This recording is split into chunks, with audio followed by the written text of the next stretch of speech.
C'est bien la première fois que j'entends ma voix en dehors de moi, dans la radio.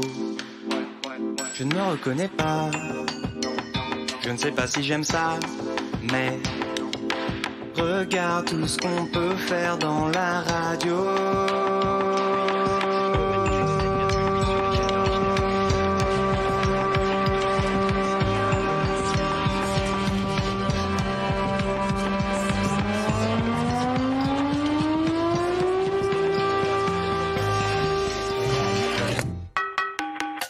Ça cause, ça complote, ça parlote, ça ragote, ça balance grave, ça bavasse, ça raconte,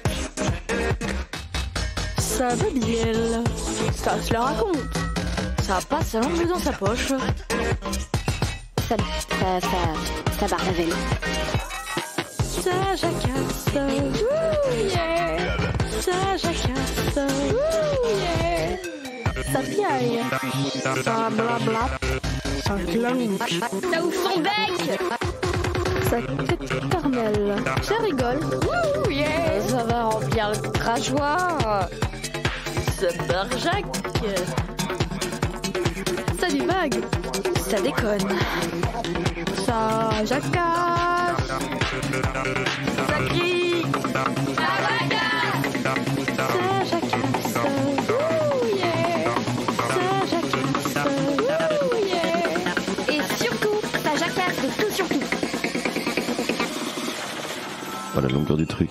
Vous êtes bien sur 895 de Joe, dans l'émission Ça jacasse, une émission jeunesse que vous retrouverez tous les samedis de 10h à 11h, animée par Radio et Rapochiel, Beaulieu School, l'atelier radio et Radio School.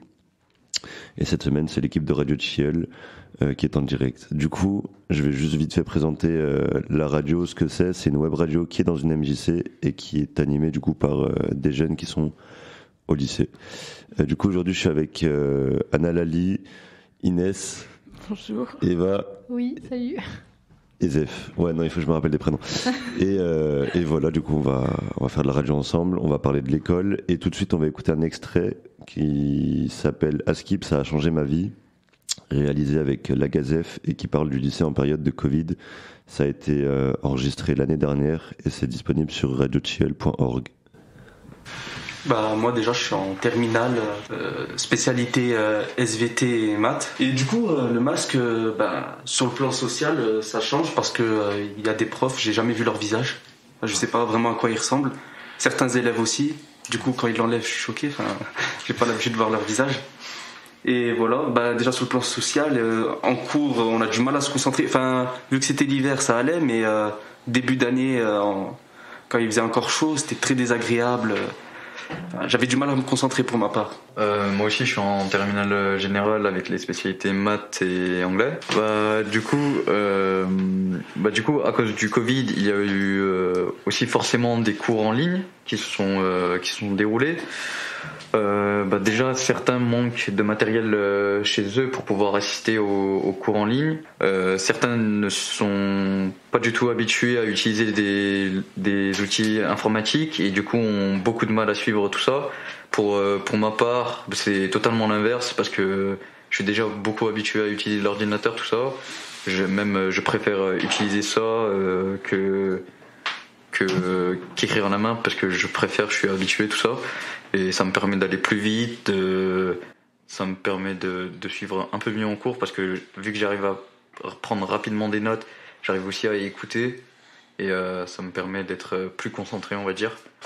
Du coup moi pour expliquer je suis dans une filière qui s'appelle ASSP, c'est de l'accompagnement et d'aide à la personne et du coup j'ai eu des cours en distanciel et c'était dur quand même parce que c'est une filière où il faut être présent pour vraiment suivre. Enfin, pour ma part en tout cas, j'arrive pas vraiment à suivre quand je suis chez moi.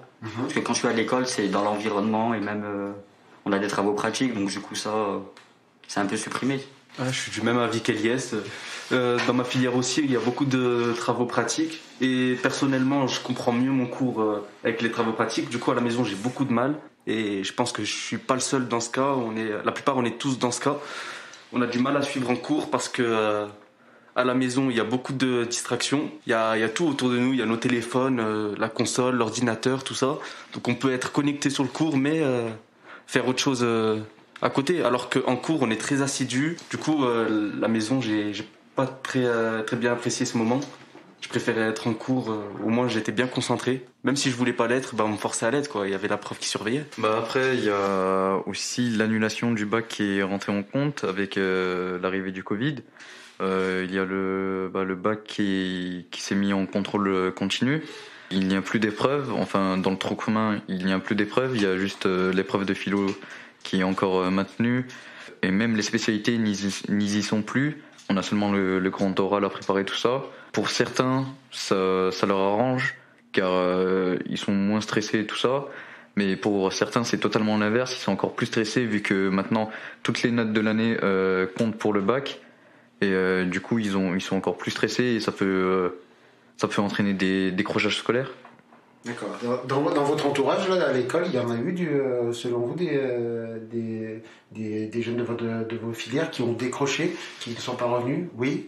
Non, c'est pas forcément qu'ils sont pas revenus, mais c'est qu'il y a des gens de ma classe qui aiment pas trop l'école. Du coup, quand ils ont vu que c'était un contrôle continu, ils se sont dit ça sert vraiment à rien de continuer, quoi, parce que déjà de base c'est des personnes qui aiment bien s'amuser en cours, mais moi je trouve que une fois qu'il y a eu ça les a mis dans le flou total. Ils se sont dit pourquoi continuer en fait, et du coup ils ont continué à faire justement Et ça représente beaucoup de personnes vous êtes combien dans la classe par exemple? On est une classe de 26, et sur une classe de 26 je dirais qu'il y en a bien 6 ou 7 qui font plus rien en cours, qui viennent même plus. D'accord, ok. Pendant ce confinement-là, qui a lieu en ce moment, il y a eu des gros problèmes avec le site du CNED. Du coup, beaucoup de cours ne fonctionnaient plus. Et du coup, ça revient sur le principe que certains profs n'arrivent pas à utiliser l'outil informatique. Et du coup, ils n'arrivent pas à trouver de solution pour changer tout ça. Et même si des personnes... des élèves qui s'y connaissent un peu mieux, tout ça, leur proposent de partir sur tel ou tel site pour continuer à faire des travaux, ils n'acceptent pas, et du coup certains élèves sont retardés par rapport à d'autres. Pour mon cas, j'ai eu 2-3 cours où je n'ai pas pu assister parce que je sais pas pourquoi, s'il y avait un bug comme quoi j'arrivais pas à me connecter, tout ça. Et après, c'était pas pour tout le monde. Des fois ça marchait pour moi et ça marchait pas pour d'autres. Des fois, ça marchait pour d'autres, ça marchait pas pour moi, et du coup... Donc, on vient d'écouter un petit extrait sur la pression scolaire, notamment pendant le Covid. Mais du coup, vous, comment est-ce que vous la gérez, cette pression scolaire au quotidien ? Moi, je dirais pas que j'ai une méthode pour gérer la pression scolaire. Enfin, je suis une personne stressée de base et ça, je confirme. J'ai pas vraiment de méthode, à vrai dire. C'est peut-être plus le sport, parce qu'en vrai, je fais de la danse et quand je vais à la danse, ça me défoule, et quand je sors, je vais beaucoup mieux en vrai. Ou je sors avec mes potes, je vois du monde et ça va un peu mieux. Mais après, j'ai tendance à toujours penser aux devoirs. Je sais pas vous, mais... Ouais, c'est vrai que même si on s'amuse et qu'on pense à autre chose, c'est toujours un peu dans un coin de notre tête, quoi. Mais bon. Quand tu t'amuses, tu sais que tu t'amuses et le lendemain, tu dois aller bosser ou des trucs comme ça. Et même si on relâche pendant un petit moment, il y a toujours cette pression scolaire. Ouais, c'est vrai. Même pas parfois, parce que parfois on est ensemble et on se dit merde, on doit bosser et tout. On bosse ensemble. Parfois on bosse ensemble aussi, ouais. On bosse. Ça, c'est un grand mot. On peut trop se concentrer, mais vas-y, t'inquiète. Ouais, voilà quoi. Moi aussi c'est la danse. Mais depuis quelque temps, je fais du mal je fais un mal pour un bien. L'école, ça me stresse de fou carrément, et du coup pour pas penser à l'école, je me rajoute d'autres trucs à faire, comme ça je pense à ça, mais pas voilà. Je sais pas si c'est bien, mais on fait toutes pareil, je pense. Je pense qu'on se rajoute toutes des activités, des trucs à faire en plus pour se dire mais il y a pas que les cours, je fais d'autres projets, je fais d'autres trucs. Sauf qu'après on est fatigué parce qu'on en fait trop. Et je pense qu'on a toute cette technique de se faire du mal pour un bien. C'est ça. Regarde, le soir on rentre, on est crevé après une journée de cours, et parfois on va faire du sport, on a d'autres choses à faire, et en plus de ça t'as les devoirs, donc au final tu te couches à quelle heure? 23h30, minuit, voire plus. Parfois, tu travailles à 4h du matin parce que t'as pas eu le temps de terminer. Inès. Ouais, mais parce que j'ai trop de devoirs. Moi, je suis quelqu'un. En plus, quand on n'est pas organisé, c'est la catastrophe après. Oui, vraiment l'organisation. Ouais, mais c'est vrai que. En fait, parce que moi, je sais que si je fais rien en dehors des cours, après, ça fait. Genre, il n'y a que les cours dans ma vie, quoi. Parce que quand t'as 7 heures de cours par jour et que des fois, t'as une heure. Enfin, ça dépend des gens, mais 1 heure ou 2 heures de travail le soir. Enfin, tu fais que ça dans ta journée, en fait. Donc, si tu fais rien à côté, bah, c'est un peu pénible, quoi. Bah, la radio, c'est un moyen de décompresser aussi. Enfin, genre, c'est un moyen de se dire, on se retrouve entre potes et on relâche la pression ensemble. Et on discute aussi. Bon, pas forcément que de radio, mais. Ouais, non, voilà, ça raconte un peu nos vies, quoi. Ouais. De cette grève qu'il y a eu récemment. Alors la grève du début du mois de janvier, oui, puis ensuite il y en a eu une autre, il y en a eu plusieurs. La semaine d'après. Alors le contexte, c'est que depuis 2 ans, il y a eu une pandémie qui a eu de grosses conséquences sur le fonctionnement des établissements scolaires, en particulier des lycées. Notamment par le fait qu'il y a des tas de règles sanitaires à appliquer et que, notamment l'année dernière, beaucoup d'élèves venaient en demi-jauge ou pas tout le temps, enfin en clair, leur scolarité n'était pas régulière. Et cette année, les règles étaient un peu plus souples, les élèves pouvaient venir un peu plus régulièrement, par contre il y a eu beaucoup plus de malades et donc beaucoup plus d'élèves absents. Voilà, ça c'est le contexte. Et au mois de janvier, on a appris, donc nous les enseignants et les directeurs d'établissement, la veille par la presse, quelles étaient les nouvelles règles qui allaient être appliquées pour la rentrée du lendemain. Ce qui, bien sûr, a semblé un peu cavalier à beaucoup de gens, c'est-à-dire que le ministre ne prenait même pas la peine de nous informer à l'avance, et en plus de nous informer directement par mail, par exemple. Il fallait passer par la presse, en plus, je crois que c'était un article qu'il fallait acheter, un article payant. Voilà. Donc le symbole était, après 2 années de ce contexte, le symbole était un petit peu dur. Là, donc je m'étends un peu, mais pour faire comprendre que ce contexte, c'était celui-là en fait. Et donc chez beaucoup de mes collègues qui pensaient que toutes les mesures sanitaires étaient justifiées parce qu'il y avait bien évidemment une pandémie, il fallait faire ce qu'on pouvait, on improvisait parce que c'était une situation tout à fait nouvelle. Chez beaucoup de mes collègues, ça a été la goutte d'eau qui a fait déborder le vase, de se dire nous sommes maltraités. En plus, il y a eu des réformes, celle du lycée, notamment de la réforme du bac. C'est le truc de trop, on se met en grève. Et bien sûr, dans les petites écoles, dans les petites classes, le protocole était particulièrement exigeant, mais ça je connais un petit peu moins. Mais les enfants devaient faire des tests en permanence, les parents devaient rédiger des attestations sur l'honneur. Et donc ça a été particulièrement soutenu, cette grève dans les écoles, par les enseignants, les profs des écoles et les familles. Je pense que c'est une des raisons pour lesquelles le gouvernement a reculé en se disant les familles votent. Voilà. Du coup, il y avait clairement un manque de communication et vous recevez peu d'informations, enfin du moins à l'avance, vous recevez rien. Alors oui, là, en étant tout à fait objectif, je pense que vous pouvez demander à n'importe qui depuis 2 ans est dans cette histoire de l'éducation nationale, il n'y a même pas de communication du tout. Pendant le premier confinement, il n'y avait aucune communication. Vous apprenez par les médias. Oui, voilà, oui. Et le gouvernement communique avec nous par l'intermédiaire des médias et de la presse, ce qui est tout à fait inhabituel. Donc, comme si en fait il s'adressait davantage à des électeurs ou à la population, plutôt qu'à ceux qui doivent directement appliquer des consignes. Voilà. Donc ça, bien sûr, ça a été très mal perçu. Est-ce que vous avez fait la grève, du coup ? Alors, moi, j'avais des élèves de terminale, et à cette époque, on avait encore le bac le 15 mars. Donc, évidemment, on ne pouvait pas se permettre de perdre 2 heures. Donc, moi, normalement, oui, j'aurais fait la grève, bien évidemment. Mais là, ce jour-là, j'ai pas pu le faire, donc...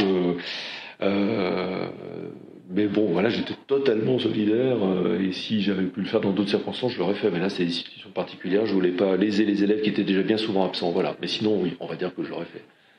Et en tant qu'enseignant au lycée, les mesures sanitaires, elles vous impactent comment ? Et que pensez-vous de ces réformes du bac ? Alors ça fait deux questions. Du coup, alors pour les mesures sanitaires, pour ce qui est des mesures les plus simples, qui est de porter les masques, alors c'est bien sûr vraiment pénible parce qu'on parle avec, en fait. Et donc on s'épuise en termes de fatigue, en fait. Bon, alors maintenant on commence à s'y faire, mais ça c'est...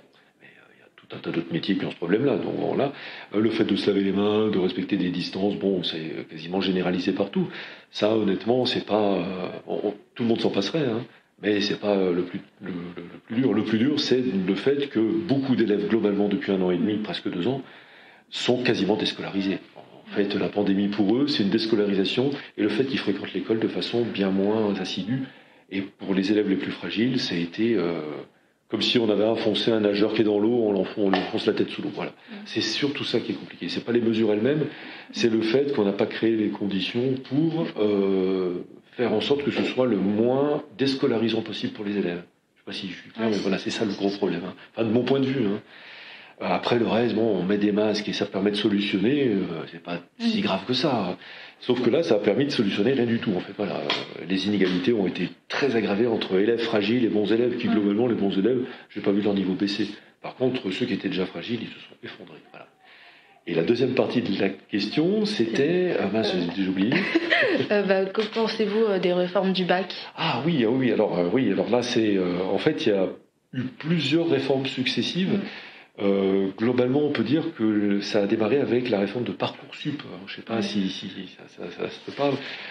C'est le fait que, pour la première fois dans l'histoire, en tout cas récente de la France, après le bac, être pris dans l'enseignement supérieur, notamment dans les universités, ne cessait d'être un droit. Les établissements universitaires avaient le droit désormais de sélectionner les élèves, donc les bacheliers, les futurs étudiants.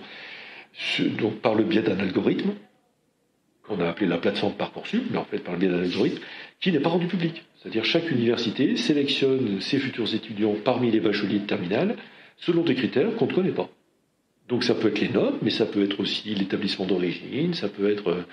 Et bien évidemment, tout le monde a vu Parcoursup, ou beaucoup de gens ont vu Parcoursup assez vite, comme étant un moyen de créer la sélection de l'université, et donc de faire en sorte qu'un élève qui aurait le bac en terminale n'ait plus de droits en possibilité de faire des études.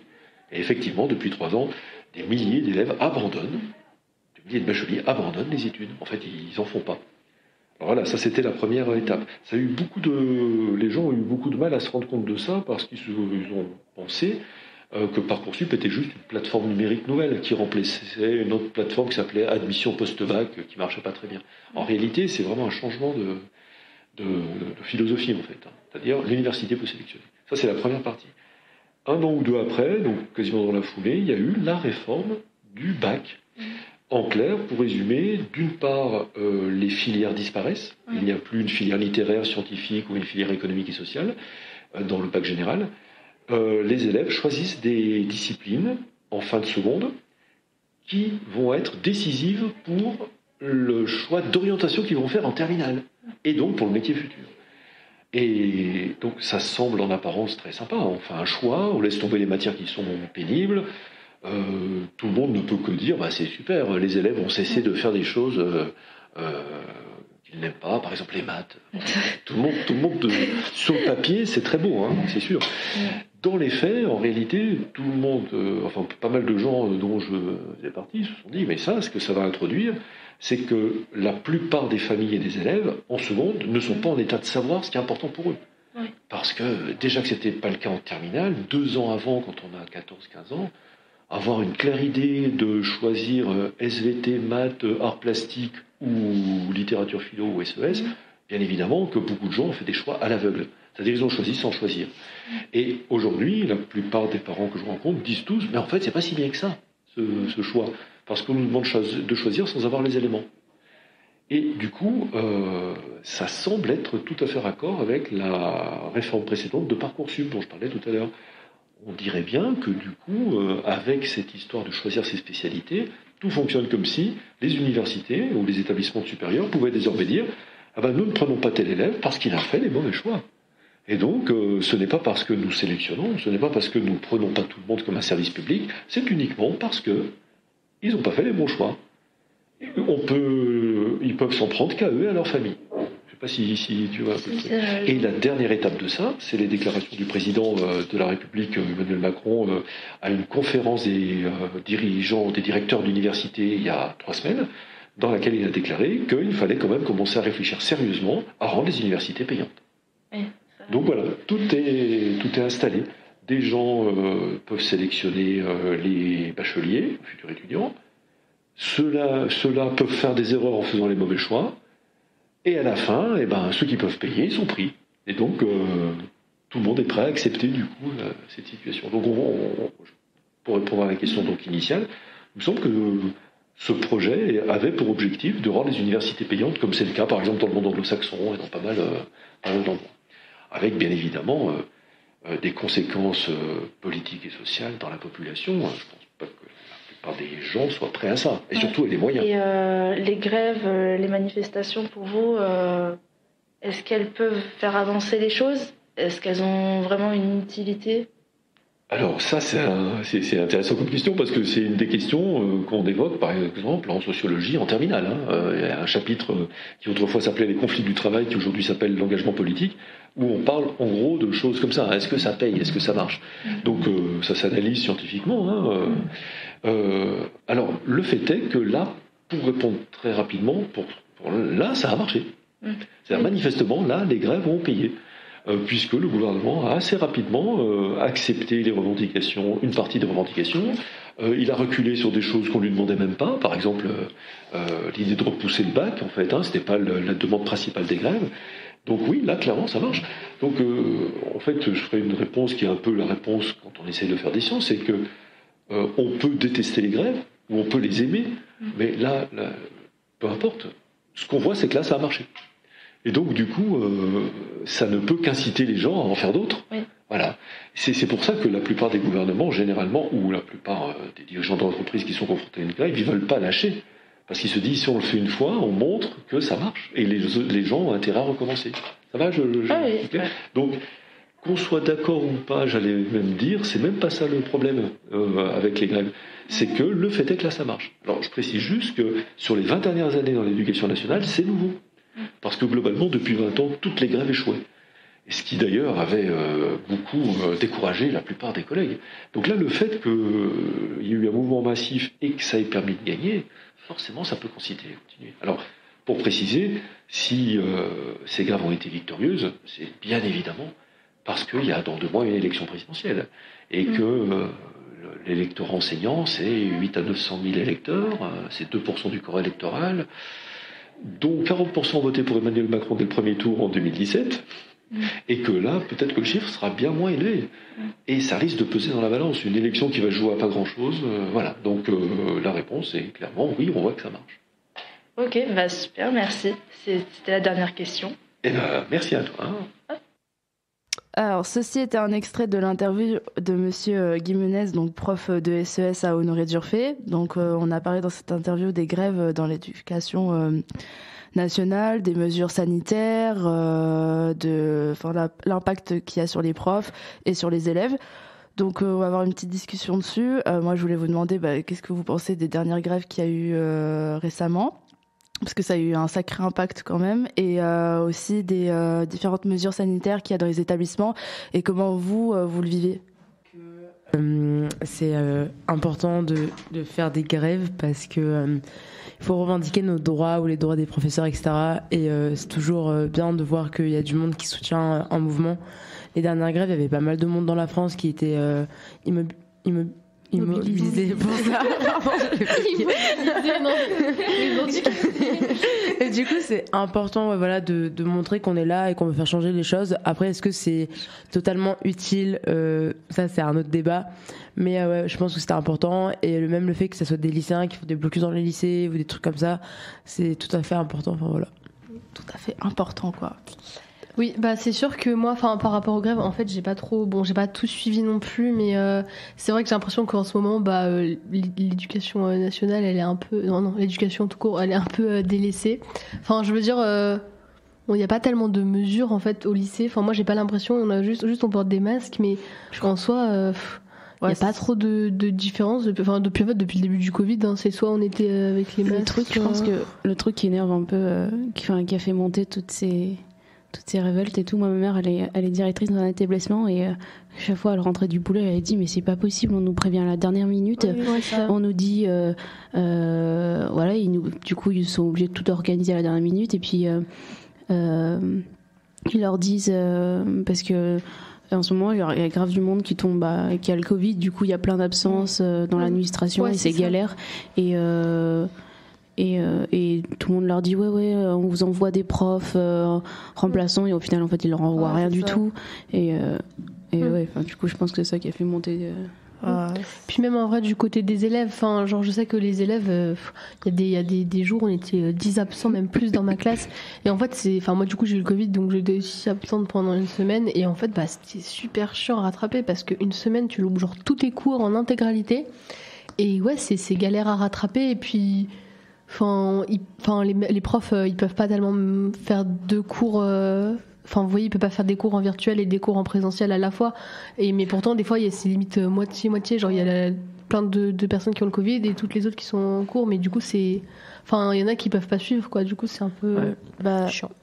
Ouais, en fait, je pense que c'était surtout compliqué du coup pour les élèves en difficulté de base et avoir une certaine autonomie, surtout au moment où on était confinés, genre au tout début de la pandémie. Et après, il y a eu tout ce système dans certains lycées présentiel, distanciel.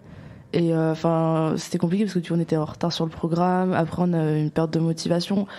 Je pense après ça dépend vraiment des élèves, mais je sais qu'il y en a plein. Ils ont arrêté le lycée ou ils sèchent tout le temps. Ils ont plus aucune motivation. Ils disent qu'ils n'ont pas d'avenir.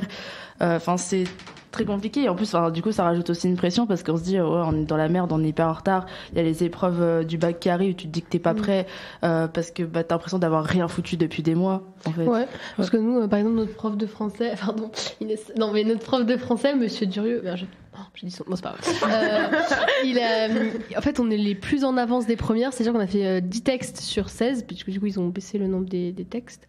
Mais on est les plus en avance, mais on est quand même en retard, quoi. Donc, au bout d'un moment, remettez-vous en question. Si avec Monsieur Durieux, on est en retard, non, faut que je dise. Si avec Monsieur Durieux, on est en retard, c'est que vraiment, il y a un problème, quoi. Il faut doser.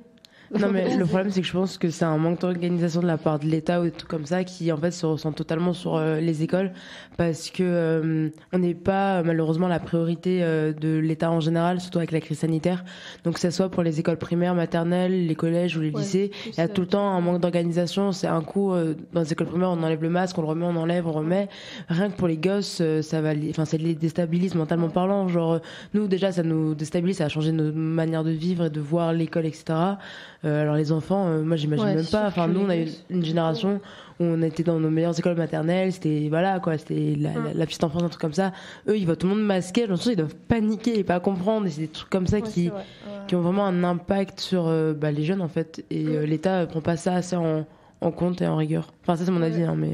Oui, c'est sûr que c'était plus compliqué pour les élèves, pour les profs dans les écoles primaires et maternelles parce que, j'ai pas tout compris, mais eux ils devaient vérifier en fait à l'entrée.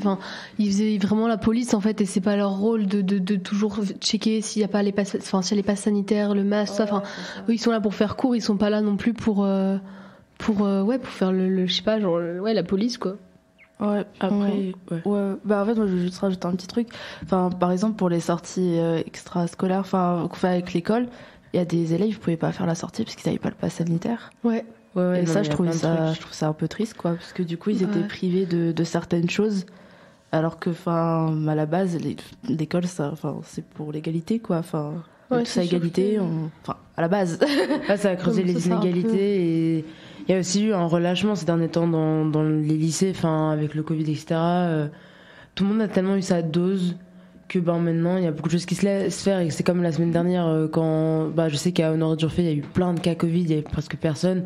Ça a créé une immunité collective en soi. Donc parce que maintenant il y a moins de monde. Maintenant là il y a tout le monde qui est de retour et il y a presque plus d'absents. C'est ça, et je pense qu'il y a aussi un relâchement et ça a vraiment eu une grosse pression sur tout le monde, que ce soit les professeurs, les personnels, etc. Ouais, moi,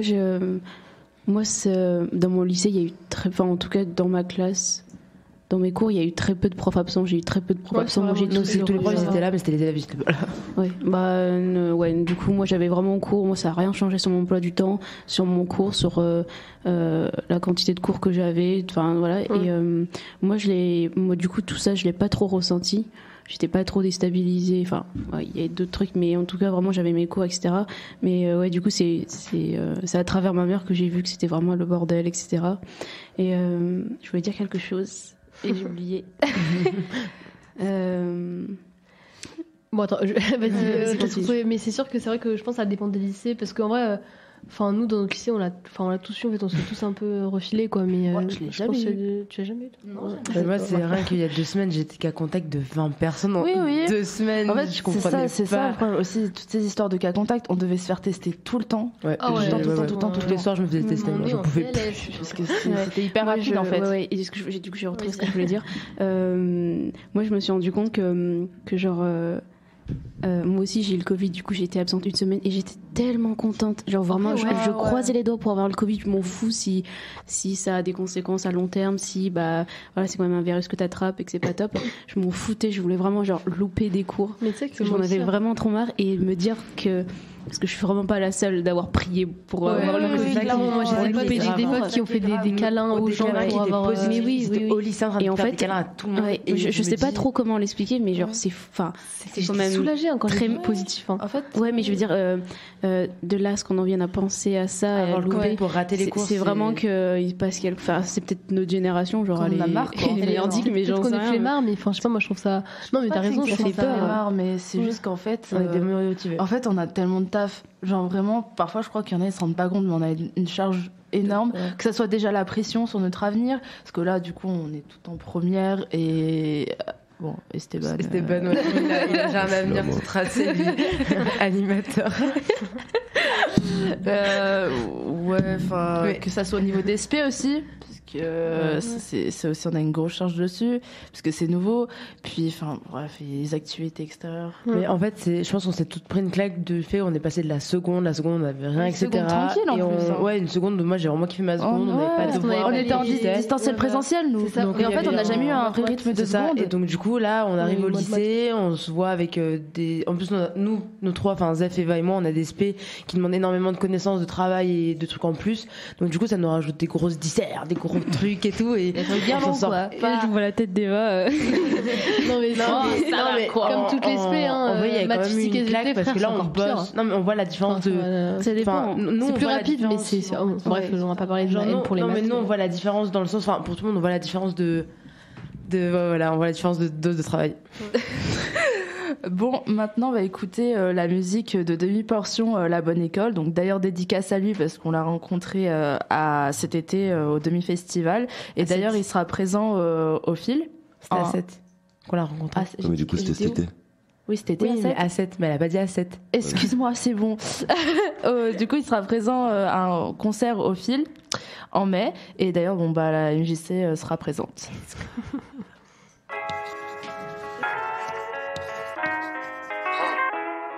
De l'ancienne génération jusqu'à aujourd'hui. Oh yeah, aux anciens qui représentent notre époque. Oh yeah, à la jeunesse qui sort de la bonne école.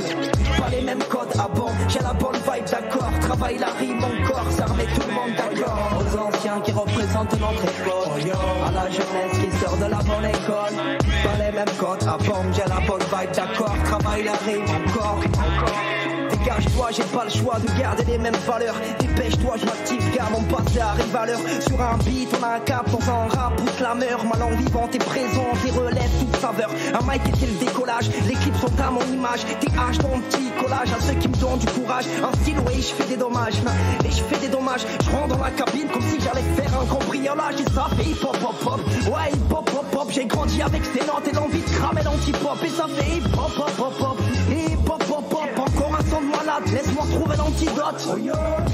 Fais-nous plaisir, lève la main, on s'améliore et c'est la même. Passionné depuis gamin, on réunira les b-boys autour d'un cercle en flamme. Trouver de réconfort, un peu comme les bras d'une femme. Ma voix se pose à l'aise, un joint l'été à l'ouest. Un vrai thème, une voyelle, un wa la wallen. Y'a des fous et des malins, des vagues et ces marins. Un ami en guise de bouée, un vrai ça me sert à rien. On se donne au maximum, on tape à chaque album. On ne marche pas nos mots vu qu'on pense qu'on envoie à la gomme. Je suis le coup de boule de Zidane, pas le plug de Washington. Pareil que la maison est blanche, mais ça vu les symptômes. On dégage toutes les barrières, debout tel un warrior. Écoute pas de marche arrière, on avance et alors on a le flow, c'est normal. On t'invitera dans le stade, dédicace à nos anciens qui en doigt sur l'Amstrad. Aux graffeurs et breakers, aux rappeurs et DJ, beatmaker, beatboxer. Oh yeah, aux anciens qui représentent notre époque. Oh yeah, à la jeunesse qui sort de la bonne école. Pas pas les mêmes codes. Ah bon, j'ai la bonne vibe, d'accord. Travaille la rime, mon corps, ça remet tout le monde d'accord. Aux anciens qui représentent notre époque, à la jeunesse qui sort de la bonne école. Pas les mêmes codes. Ah bon, j'ai la bonne vibe, d'accord. Travaille la rime, mon corps. Aux anciens qui représentent notre époque, à la jeunesse qui sort de la bonne école. Pas les mêmes codes, ah bon, j'ai la bonne vibe, d'accord. Travaille la rime, mon corps, ça remet tout le monde d'accord. Aux anciens qui représentent notre époque, à la jeunesse qui sort de la bonne école. Pas les mêmes codes, ah bon, j'ai la bonne vibe, d'accord. Travaille la rime, mon corps.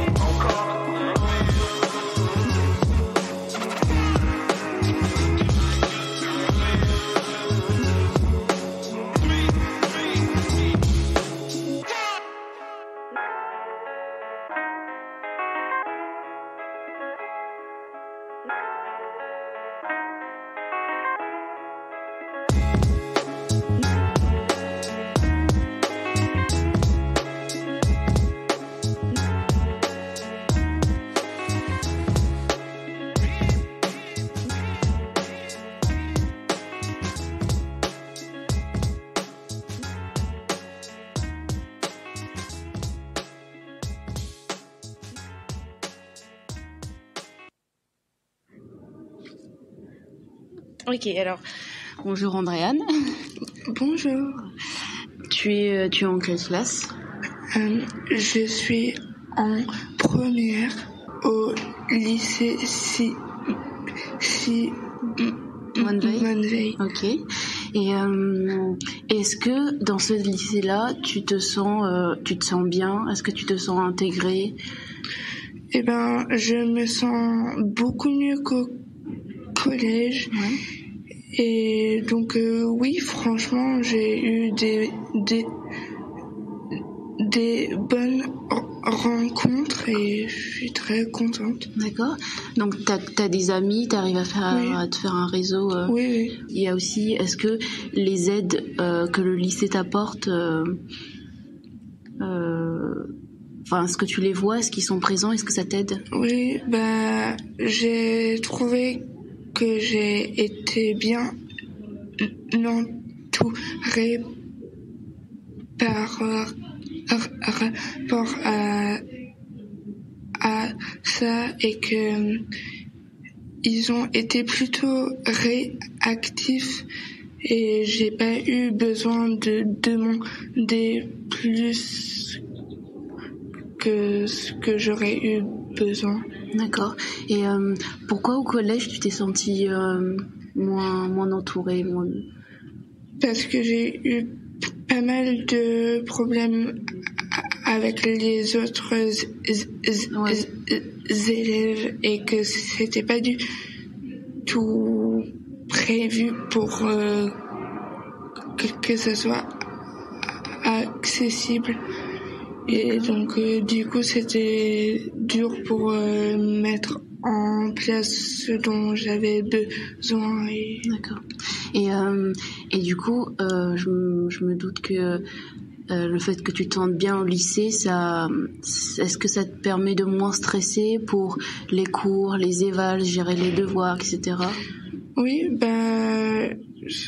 c'est cool que je puisse en discuter quand je suis plus stressée ou autre. Et t'es quand même stressée par l'école? Un peu, ouais. T'as une pression scolaire et tout? Ouais. Et est-ce qu'elle est très très forte, cette pression, ou... Non, je pense qu'on est tous un peu stressés. Donc rien de très important. Ouais. Mais... ouais. D'accord. Et on sait que, tu as des difficultés, tu es handicapée. Est-ce que tu peux nous parler un peu de tout ça? Qu'est-ce qui t'arrive? J'ai un handicap moteur de naissance. Donc je fatigue beaucoup plus vite et c'est pour ça que je suis en fauteuil. Après, j'ai pas du tout de problème d'apprentissage tissage. D'accord. Donc, du coup, c'est sûrement aussi pour ça que je me sens bien dans le cadre du lycée, parce que en soi, je suis comme tout le monde. Ouais. Juste que je bouge pas comme la plupart. D'accord. Ouais. Ok. Et est-ce que du fait de tes difficultés, de fait que j'aime pas trop dire ça, mais que tu sois différente des autres, est-ce que ça t'a amené à avoir de l'harcèlement scolaire? Bah, j'en ai eu au collège et en primaire, mais j'en ai jamais eu ici, ou juste des regards ou après, c'est pas méchant, je pense que c'est juste c'est de la curiosité, ouais, ok. Ouais. Et tu t'es jamais senti aussi mal qu'au collège? Non. D'accord, donc pour résumer un peu tout ça, le lycée ça te va beaucoup mieux, il y a beaucoup moins de stress, même au niveau de ton handicap par rapport au collège. C'est trop bien. Bah tant mieux, écoute, franchement. Merci. Et merci à toi. Merci. T'as rien d'autre à rajouter? Non. Ok, cool. Et merci à toi. Merci. Et voilà, c'était l'interview d'Andréane, une élève qui est dans la classe avec moi. Elle a été vraiment super sympa de faire l'interview avec moi, donc je la remercie si elle nous écoute. Voilà. Je vous propose que on n'a rien entendu. Je vous propose que qu'on parle un peu là-dessus et qu'on dérive sur, qu'on s'attache à ça, mais qu'on dérive sur autre chose. J'ai pas réussi à reformuler sous la forme d'une question, mais là, du coup, je vais juste vous donner mon impression et après on partira sur un petit débat. Donc en gros, moi j'ai l'impression que l'école, normalement, elle est là pour égaliser tout le monde avec la laïcité. Il faut pas montrer sa vie privée à l'école. C'est un peu, il faut pas montrer sa vie privée. On est là, on vient, on travaille, on rend des évals, etc. On rentre à la maison et on vit notre vie, etc. Mais on doit pas mélanger ces deux trucs-là. Et moi, j'ai l'impression que c'est vraiment dommage parce que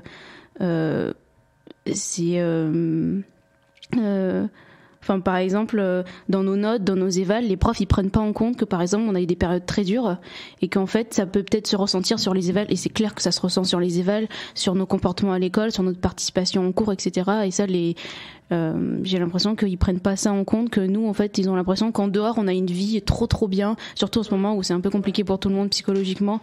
Ils ont l'impression, non, ils ont pas l'impression. Ils savent que ça va mal, mais c'est pas pris en compte. C'est pas dans les notes, voilà. Il y a pas ce truc-là. C'est vrai que c'est très peu. Oui, c'est clair. Genre, c'est très peu psychologique, on va dire. Non, c'est pas français, mais bref. Ils prennent. Pour eux, on est un peu des machines, en fait. C'est clairement ça. Genre, on peut toujours travailler, mais les gars, on n'en peut plus, en fait. Là, we need a break. Genre, c'est bon. Bref, voilà. Mais du coup, par rapport à l'intégration à l'école, moi je pense que par rapport aux personnes qui ont des difficultés, c'est juste en fait, pour moi, l'école, c'est un reflet de la société. Et donc, en fait, inconsciemment, ces personnes-là, elles sont toujours mises à l'écart. Et par exemple, tu vois, le fait que tu as fait une interview comme ça, moi je trouve ça ultra intéressant et ça me met en valeur ces personnes-là et leur point de vue parce qu'ils sont pas assez entendus. Nous, on peut se faire entendre, on a des facilités pour dire que on en a marre des cours, etc. Ouais, mais j'ai l'impression que, je me trompe peut-être, mais les problèmes psychologiques, c'est hyper tabou par rapport aux problèmes physiques. Parce que ça se voit pas. Parce que voilà, le physique, ça se voit, notamment Andrea, qui a dit qu'au lycée, elle a été elle a pas eu besoin de demander, ils sont venus vers elle, ils lui ont mis tout en place pour qu'elle se sente bien, etc.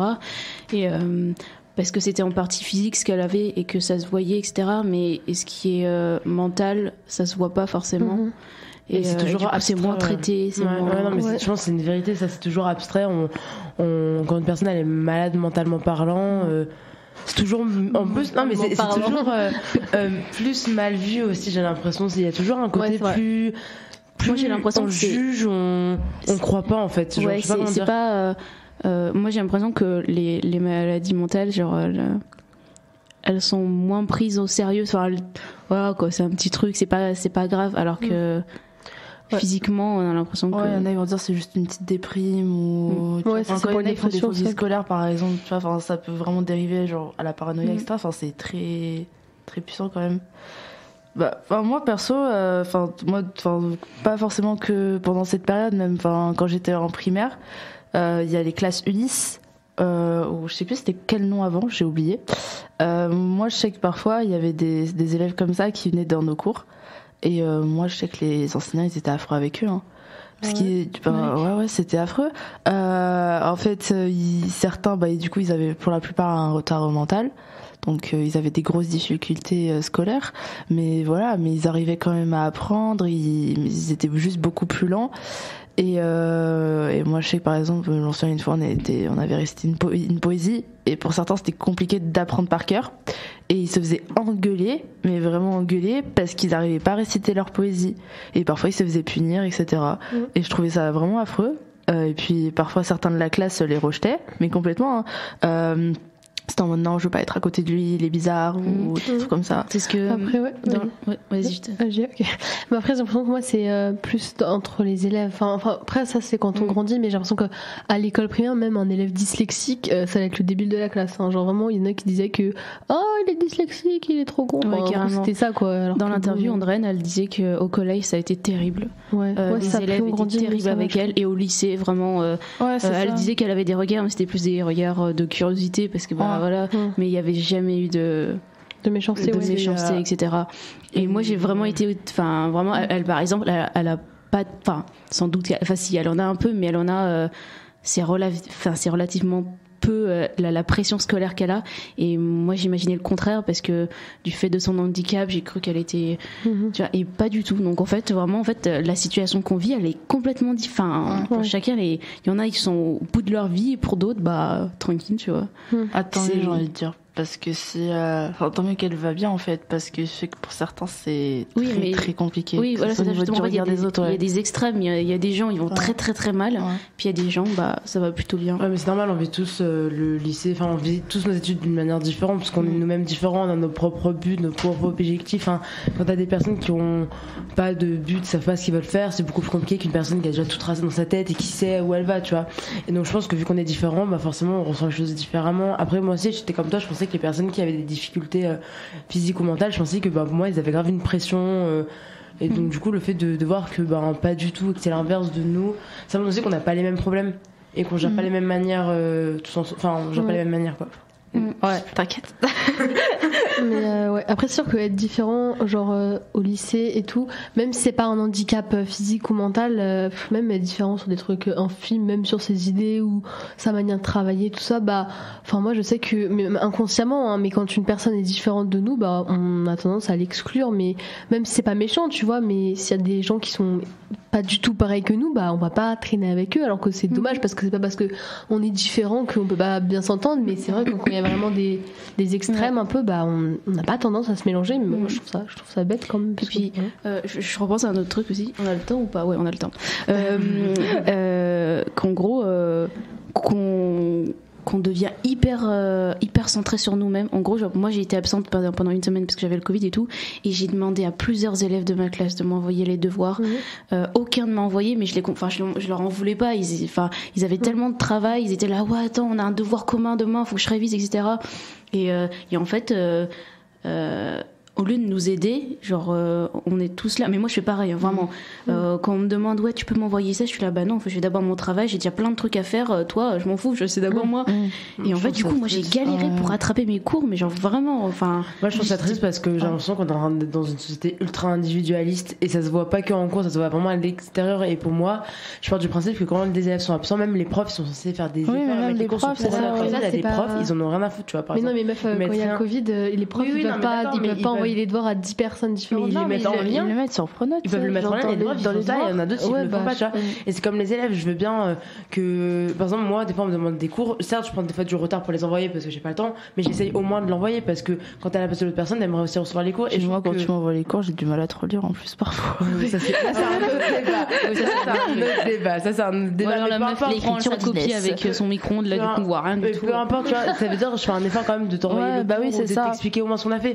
Et les personnes qui, même s'ils ont leur devoir, qui font pas ça, je trouve ça hyper triste. Ça montre vraiment qu'on est en train d'être tous des individualistes. En mode chacun pour soi, en fait. Et avant, il y avait une solidarité, avant le Covid, avant plein de trucs. Et là, j'ai l'impression que pas du tout. Genre, vraiment, chacun dans nos délires. Enfin, ça va, mais nous, dans notre école, dans les écoles supérieures, par exemple, il y a zéro solidarité. Vous attendez pas si vous avez fait des écoles supérieures. Genre, les médecines, les gens, ils s'aident. Bah ouais, mais c'est des groupes de travail. Oui, mais c'est des groupes de travail, mais c'est des petits groupes, tu vois, ils vont pas aider. Le but, c'est quand même d'être dans les premiers à la fin. C'est normal. Ça dépend les universités ou quoi, mais c'est quand même le but premier, les gars, c'est par exemple pour accéder au concours ou quoi, c'est la compétition. Mais là, on n'est pas en compétition dans le lycée. C'est bien pour ça que je dis un truc. Non, le problème, c'est que certes, il n'y a pas de compétition, mais il y a clairement une compétition. On se rend pas compte, mais c'est toujours celui qui a ouais, moi j'ai une meilleure note que toi. Dès la primaire, c'est comme ça. On nous met dans un système où en fait, limite, on doit écraser les uns les autres pour réussir, même inconsciemment. C'est le monde, hein. Ouais, mais même au lycée, même si c'est pas super concret, clairement ceux qui ont les meilleures, c'est ceux qui ont les meilleures notes. Ça, c'est tous les élèves de France, mais ceux qui ont les meilleures notes, ils vont accéder aux écoles qu'ils veulent. Donc forcément qu'il y a un truc de compétition parce qu'on veut être meilleur que les autres. Je crois que cette pression, en fait, on nous l'a. Enfin, tu vois, Zef, moi je suis pas trop d'accord avec toi parce que moi cette pression en fait c'est nous qui se la mettons entre nous. C'est pas les profs. Certes, moi je suis vraiment pas genre ce truc de mettre une note ça veut rien dire parce que tu sais pas où t'as faux et où sont tes points forts et tes points faibles. Mais les profs ils mettent des notes etc. Mais à aucun moment ils vont essayer de dire faut que tu sois le meilleur pour écraser les. Je pense que ce truc là c'est entre nous qui entre nous on se met la pression. Moi je pense que c'est les deux, tu vois, c'est entre les élèves et parfois inconsciemment c'est un peu le prof aussi. Je dis pas qu'il va dire aux élèves faut que tu sois meilleur que les autres. Il est dans le système genre, oui voilà c'est ça. Il est obligé d'exécuter ce qu'on lui dit et puis en fait mais par exemple le nombre de fois moi je l'ai toujours fait le nombre de fois où après une éval on est là t'as eu combien j'ai eu plus que toi yes même à 0 genre vraiment c'est entre nous on est là on se jette sur les autres on dit t'as eu combien ah merde enfin tu vois ce truc là c'est entre nous que après d'où ça vient je sais pas mais en tout cas genre c'est nous qui entretenons ce truc tu vois. Moi je suis plus d'accord avec une forme de soulagement non mais se soulager soi-même de te dire que t'as une meilleure note qu'un autre. Pas forcément. Moi, je suis d'accord avec Anali. Je pense que cette pression-là, on l'a toujours eu en nous depuis qu'on est tout petit, parce qu'en fait, on a vu des choses comme ça et c'est devenu quelque chose de normal pour nous. Comparer les notes avec les autres, c'est devenu un truc normal. Et je pense pas que c'est les professeurs qui mettent la pression. Les profs mettent une pression, mais par rapport à notre avenir en soi, pas par rapport au fait d'être le meilleur. Et genre, ils mettent une pression, ça, oui, clairement, je le dis, ils mettent une pression, mais par rapport à notre orientation, notre avenir, etc.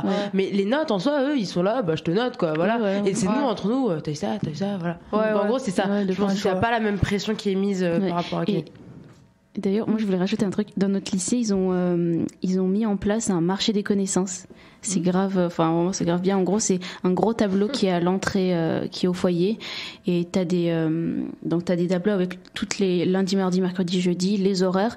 Et en fait, ça fonctionne par binôme. T'as la personne qui aide et la personne qui est aidée. Et en fait, la personne qui aide, elle va s'inscrire sur une horaire et elle va dire sur quelle matière elle peut aider.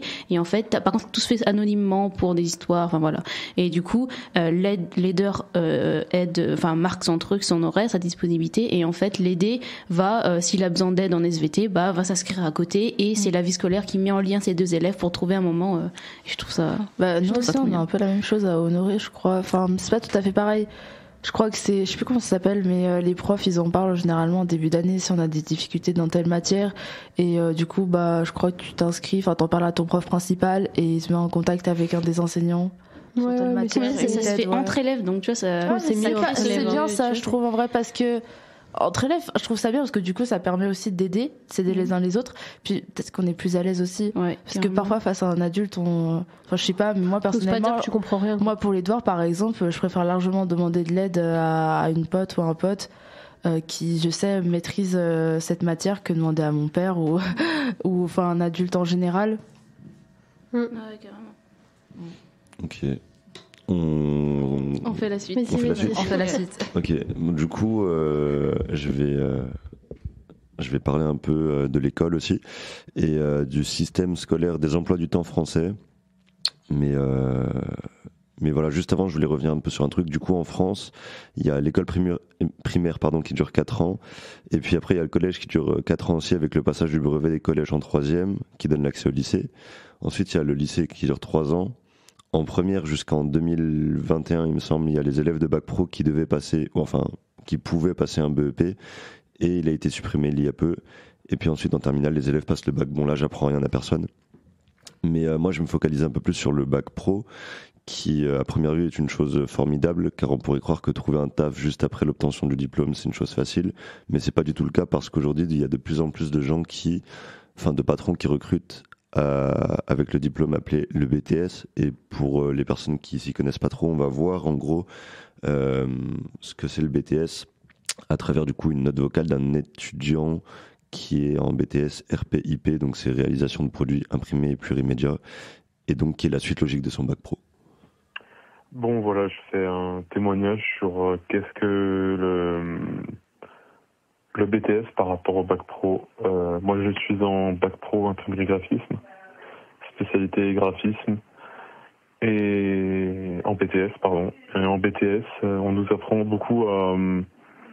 En fait, la différence entre le BTS et le bac pro, c'est surtout qu'il y a beaucoup moins de pratique sur des machines. Par exemple, bac pro, on apprenait sur machine. Puis maintenant, BTS, c'est beaucoup de fab, pour ceux qui connaissent de la fabrication. C'est beaucoup de la com, en fait, c'est toutes nos connaissances qu'on essaie d'approfondir.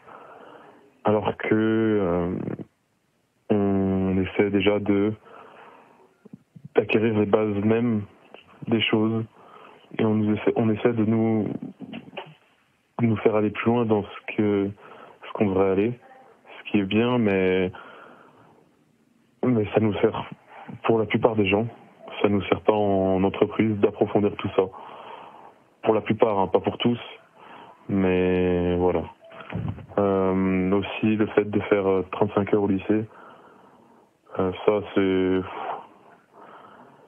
assez dur, je dois l'avouer, mais par rapport à faire 35 heures au travail, c'est plus simple que de faire 35 heures au lycée, alors qu'au lycée on nous donne des devoirs, des choses à faire, des trucs, alors qu'en général au travail on nous fait faire nos 35 heures et on nous donne le taf pendant les 35 heures, on ne doit pas travailler chez nous la plupart du temps, tout ça, donc bon voilà.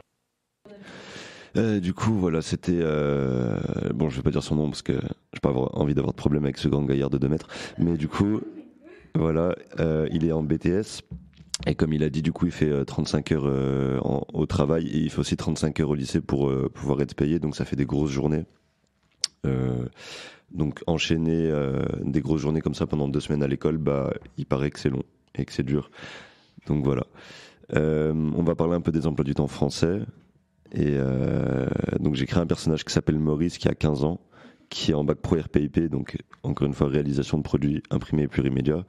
Et en gros, Maurice fait 8h, 14h, 8h midi, 14h, 18h tous les jours. Où j'en suis, putain. Sauf le mercredi où il finit à 11h. Et du coup, le lundi et le mercredi, il a matière professionnelle toute la journée, donc il se pose pas la question de savoir si ça va être une grosse journée ou pas, il le sait de toute manière. Le mardi, le jeudi et le vendredi, les matières plus générales telles que l'anglais, le sport, le français, la SVT de Wish, aussi appelée la PSE, je sais pas si vous connaissez ici. Donc c'est la prévention santé environnement ou environnementale, je sais pas exactement. Et en fait, c'est une matière dans laquelle il apprendra que faire tomber un marteau sur le pied de son copain, bah, ça fait mal. Avec une prof qui veut juste se barrer car la PSE, c'est l'une des seules matières où pour être prof, il faut juste postuler sur le Pôle emploi.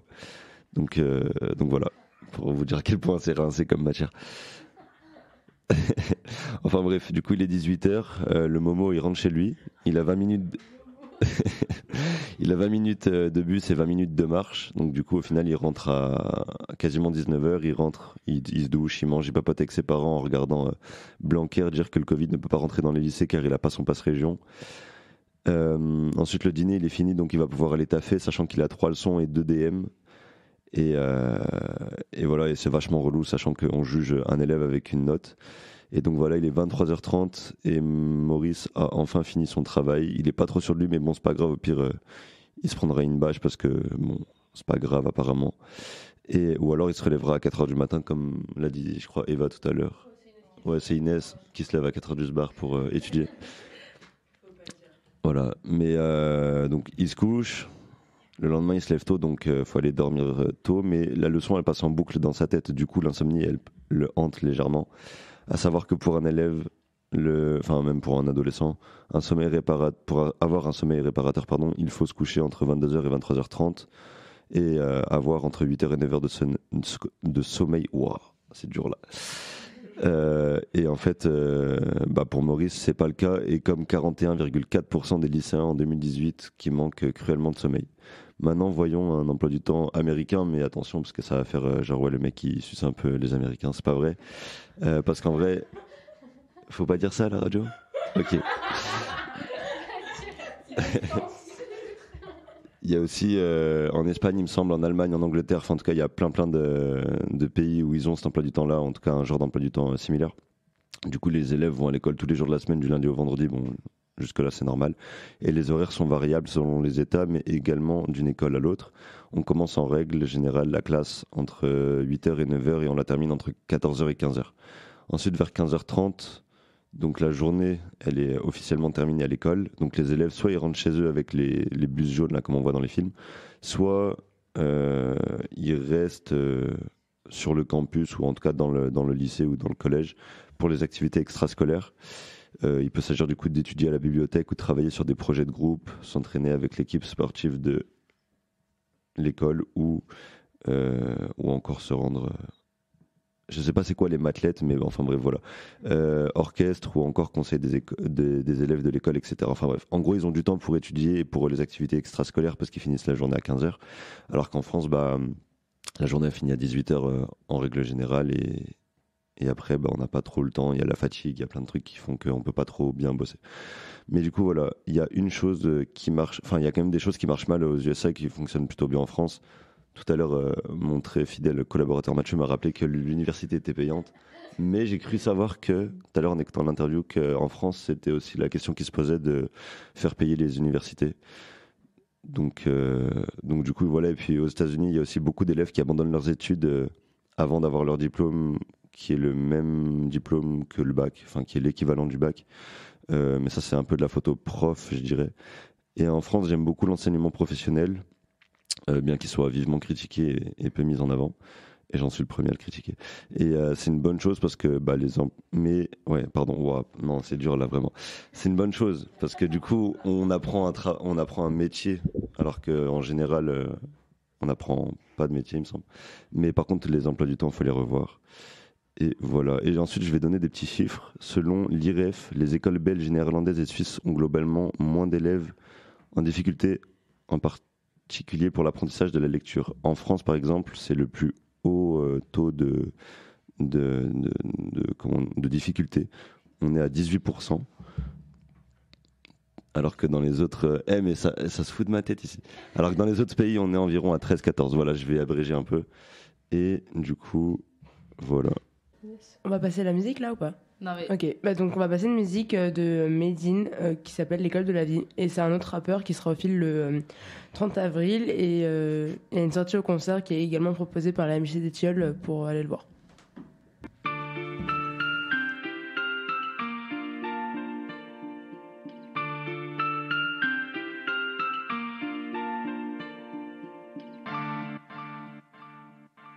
Ce qui ne brise pas ton dos te rend plus fort, à plus forte raison si tu fournis l'effort. Remue la terre et l'épreuve se déterre. À l'école de la vie où tu mords la poussière. Vainqueur et le regard et le cœur à l'ouvrage. C'est pour les coléreux, ceux qui canalisent leur rage. Ceux qui redoutent la fuite, craignent la cuite. Les battants et combattants qui ont soif de réussite. Écoute, on m'a dit que t'étais que la troisième de ceux qui marquent des buts et qui démarrent en troisième. Qui déchire en seconde pour sa mère. Qui passe lentement des ténèbres à la lumière. Honore ta famille, tes frères et tes proches. Le bien est ta vertu et le bac est dans ta poche. Tes ennemis te rassurent de ta valeur. Ne perds pas de temps mais sois plutôt à l'heure. De la morale, du courage et de l'amour. De vraies valeurs et sois bon sans retour. C'est pour les sœurs qui ont le cœur sur la main. Qui se lèvent le matin et déjà pensent à demain. Vivre simple, y a rien de plus classe. C'est simple comme bonjour en entrant dans la classe. 14-25, une lumière à nos pères. Pour nos sœurs, pour nos mères, pour nos grands et petits frères. Écoute, ce qui ne tue pas rend plus fort. Ni l'argent, ni le beurre, ni le bruit, ni l'odeur. Génération de l'effort. Du plus faible au plus fort, c'est la loi du plus fort.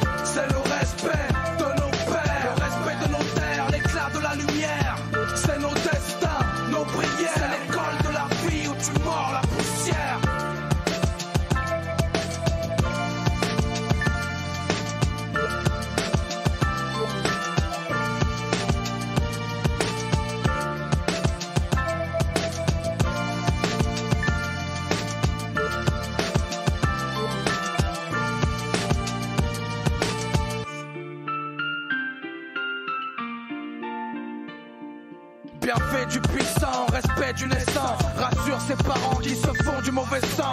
Derrière sa balle, ses gants ou bien sa feuille, premier sur le podium et la victoire est dans son œil. Elle est fort, et puis à la source du véritable exemple sur la tête de la course. Impatient, tant plus le risque est grand, écolier surclassé, ravageur, ouragan. Moi je voudrais être meilleur que des milliards, mettre un coup de pied talentueux en plein dans la fourmilière, péter les scores, mettre le boulevard au zéro, et qu'on arrête de remplir les gares de chez Renault. C'est pour mes lions, mes tigres et mes panthères, les dotés d'intelligence, le genou jamais à terre. 14-25, une lumière sur la terre, à l'encre de mes jeans pour mes grands et petits frères. Écoute, ce qui ne tue pas rend plus fort, ni l'argent, ni le peur, ni le bruit, ni l'odeur. Génération de l'effort, plus faible au plus fort, c'est la loi du plus fort. C'est le respect de nos pères, le respect de nos terres, l'éclat de la lumière. C'est nos destins, nos prières, l'école de la vie où tu mords la poussière. Ce qui ne tue pas rend plus fort, ni l'argent, ni le peur, ni le bruit, ni l'odeur. Génération de l'effort, plus faible au plus fort, c'est la loi du plus fort. C'est le respect de nos pères, le respect de nos terres, l'éclat de la lumière. C'est nos destins, nos prières, c'est l'école de la vie où tu mords la poussière.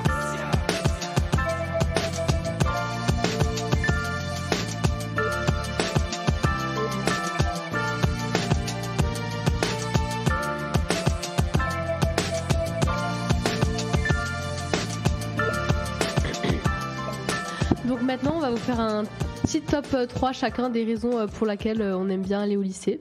Alors pour ma part, donc en première position, c'est voir mes potes parce que bah c'est cool et que voilà. Et en deuxième position, il y a mes cours de spé parce que je trouve ça très intéressant et que le fait que j'ai pu choisir un peu ce que je voulais étudier cette année, bah je trouve ça cool. Donc voilà, mes cours de spé. Et en troisième, c'est la MDL parce que bah il y a une bonne ambiance, on rejoint tout le monde et bah voilà, c'est cool aussi. Et du coup, vas-y. Moi je vais faire un truc. Ouais. Mon top 1 c'est les mecs.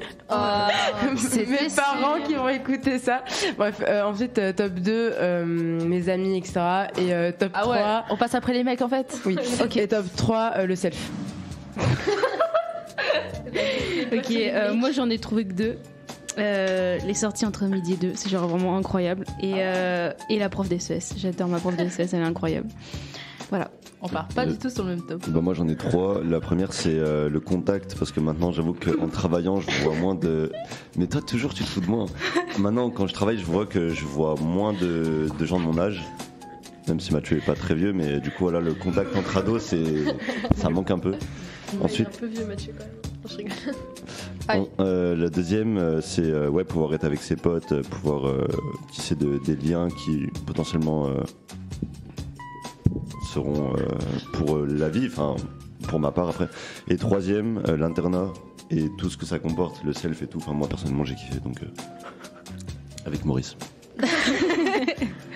Bah moi ouais, ce serait quand même les potes parce que c'est quand même important la vie sociale. Genre, je sais pas, enfin tu sais, tu les vois de 8h à 18h, tu parles avec eux, tu tisses des liens, enfin c'est important. Puis si t'es tout seul, bah c'est pas très drôle, si t'as juste tes cours et toi, c'est beaucoup moins fun. Après, je dirais les cours, enfin certains cours, peut-être pas tous mes cours de spé, mais certains cours parce que, enfin par exemple l'espagnol, moi je sais qu'au collège j'adorais ça, peut-être un peu moins maintenant, mais je trouve qu'il y a certains cours c'est intéressant. Et la MDL, la maison des lycéens au lycée. Et je rajoute le self, parce que Inès a la raison, le self, en vrai, on a un bon self. Moi, je veux juste préciser que mon top, c'était pour rigoler, hein. Mais voilà. Oui, arrête de mentir. Les mecs, toujours les mecs. Ouais. Papa, maman, c'est pas ce que vous croyez. Ok, on a fait le tour de la table. Et ben on enchaîne sans transition avec un court-métrage que je réalise avec l'aide de la MJC et de plein d'autres gens et tout. Et il parle un peu des difficultés qu'on rencontre au lycée avec ses camarades, et puis de la valeur qu'on s'attribue à nous. Et la valeur d'un billet. Du coup, j'ai écrit un petit truc, donc je vais vous le lire. On entend Zinef qui se fait vomir aux toilettes, puis on la voit accroupie, devant les toilettes, les yeux qui pleurent, la bouche toute mouillée. Elle se relève et tire la chasse d'eau avant de sortir des toilettes. Une fois sortie, elle se nettoie les mains, la bouche, elle se regarde dans la glace, elle pleure, soulève son t-shirt, rentre son ventre, sort son ventre, prend ses bourrelets entre ses doigts, puis elle rigole, toujours les yeux mouillés. Mais rapidement, elle sèche les yeux, les larmes, et sort des toilettes. Elle est dans les couloirs. Sur le mur, il y a une affiche de sensibilisation contre le viol. Zineb la regarde. Puis elle continue de marcher. Elle retourne en cours. Zineb va mal. Elle se cherche constamment, perdue entre les idées qu'elle se fait d'elle et celles des autres. Elle est grosse ou lui fait-on croire qu'elle est grosse?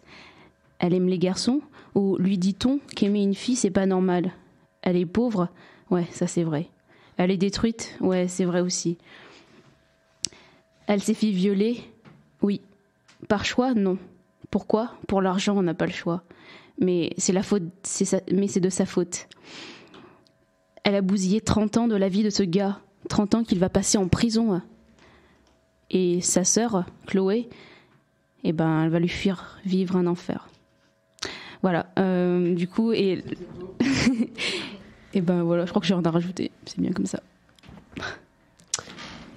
Ok, nickel. Et voilà, c'est déjà la fin de cette belle émission. Mais toujours dans le rythme, c'est impossible. Toujours.